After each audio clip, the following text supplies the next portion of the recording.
Hi friends, MP's ಕಿಚನ್ಗೆ ಸ್ವಾಗತ. Hi, ನಾವಿವತ್ತು Coorg style coffee ಮಾಡ್ತಾಯಿದ್ದೀವಿ. ಇದು ಕೂರ್ಗಿಂದ ತೊಗೊಂಬಂದಿರೋ ಕಾಫಿ ಪೌಡ್ರು, ಮನೆಯಲ್ಲೇ ಬೆಳೆದು ಮನೆಯಲ್ಲೇ ಮಾಡಿಸಿರೋಂಥ ಪೌಡ್ರು. ನೋಡಿ ಎಷ್ಟು ಚೆನ್ನಾಗಿದೆ. ಈಗ ಕಾಫಿ ಮಾಡೋಣ, ಓಕೆನಾ? ನಾವು ಬೆಲ್ಲದ ಕಾಫಿ ಮಾಡ್ತಾಯಿದ್ದೀವಿ. ಬೆಲ್ಲದ ಬೇಕು ಅಂದಾಗ ಬೆಲ್ಲದ ಕಾಫಿ ಮಾಡ್ಕೋಬೋದು, ಸಕ್ಕರೆದು ಬೇಕು ಅಂದರೆ ಸಕ್ಕರೆ ಕಾಫಿ ಮಾಡ್ಕೋಬೋದು. ಸೊ ಹಳೆ ಕಾಲದವರೆಲ್ಲ ಬೆಲ್ಲದ ಕಾಫಿ ಕುಡಿತಾ ಇದ್ರಲ್ಲ, ಗೊತ್ತಲ್ಲ ಫ್ರೆಂಡ್ಸ್, ಎಷ್ಟು ಸಕ್ಕತ್ತಾಗಿರೋದು ಅಂತ ಹೇಳ್ಬಿಟ್ಟು. ಹಾಗೆ ನಾವು ಇವತ್ತು ಬೆಲ್ಲದ ಕಾಫಿ ಮಾಡ್ತಾಯಿದ್ದೀವಿ, ನೋಡೋಣ ಬನ್ನಿ. ಈಗ ಒಂದು ಅರ್ಧ ಗ್ಲಾಸ್ ನೀರು ಹಾಕ್ತಾ ಇದ್ದೀನಿ.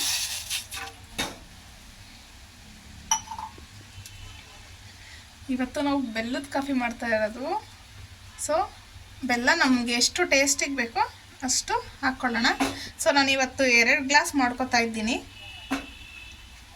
ನನಗೆ ಮೀಡಿಯಮ್ ಆಗಿದ್ದರೆ ಸಾಕು, ಅದಕ್ಕೆ ನಾನು ಇಷ್ಟು ಬೆಲ್ಲ ಹಾಕಿದ್ದೀನಿ. ಈಗ ಬೆಲ್ಲ ಎಲ್ಲ ಕರಗಿದೆ ಕಂಪ್ಲೀಟಾಗಿ. ಈ ಸ್ಪೂನಲ್ಲಿ 1.5 ಸ್ಪೂನು ಕಾಫಿ ಪೌಡ್ರ್ ಹಾಕೋತಾ ಇದ್ದೀನಿ. ಇದು ಮನೆಯಲ್ಲೇ ಮಾಡಿಸಿರೋದು, ಪ್ಯೂರ್ ಆಗಿರೋದ್ರಿಂದ ಕಹಿ ಬಂದುಬಿಡುತ್ತೆ, ಜಾಸ್ತಿ ಹಾಕಿದ್ರೆ ಕುಡಿಯೋದಕ್ಕಾಗಲ್ಲ. ಈಗ ಕಾಫಿ ಎಲ್ಲ ಕುದ್ದಿದೆ. ಈಗ ಇದನ್ನು ಫಿಲ್ಟ್ರ್ ಮಾಡ್ಕೊಡೋಣ. ಈಗ ಒಂದು ಗ್ಲಾಸಿಗೆ ಫಿಲ್ಟ್ರ್ ಮಾಡ್ಕೊತಾ ಇದ್ದೀನಿ.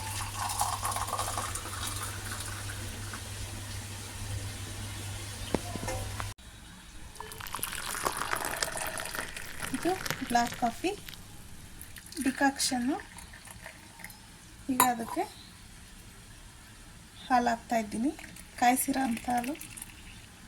ತುಂಬ ಡಿಕಾಕ್ಷನ್ ಆದರೆ ಕುಡಿಯೋದಕ್ಕೆ ಅಷ್ಟು ಚೆನ್ನಾಗಿರಲ್ಲ. ಸೊ ಅದನ್ನು ನೋಡಿಕೊಂಡು ಹಾಲು ಹಾಕ್ಕೊಳ್ಳಿ.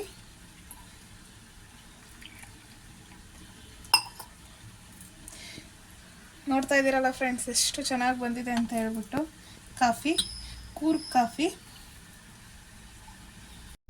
ಪ್ಲೀಸ್ ನಮ್ಮ ಚಾನಲ್ನ ಸಬ್ಸ್ಕ್ರೈಬ್ ಮಾಡಿ, ಸಪೋರ್ಟ್ ಮಾಡಿ, ಲೈಕ್ ಮಾಡಿ, ಹೆಚ್ಚು ಶೇರ್ ಮಾಡಿ, ಪಕ್ಕದಲ್ಲೇ ಇರೋ ಬೆಲ್ನ ಕ್ಲಿಕ್ ಮಾಡಿ.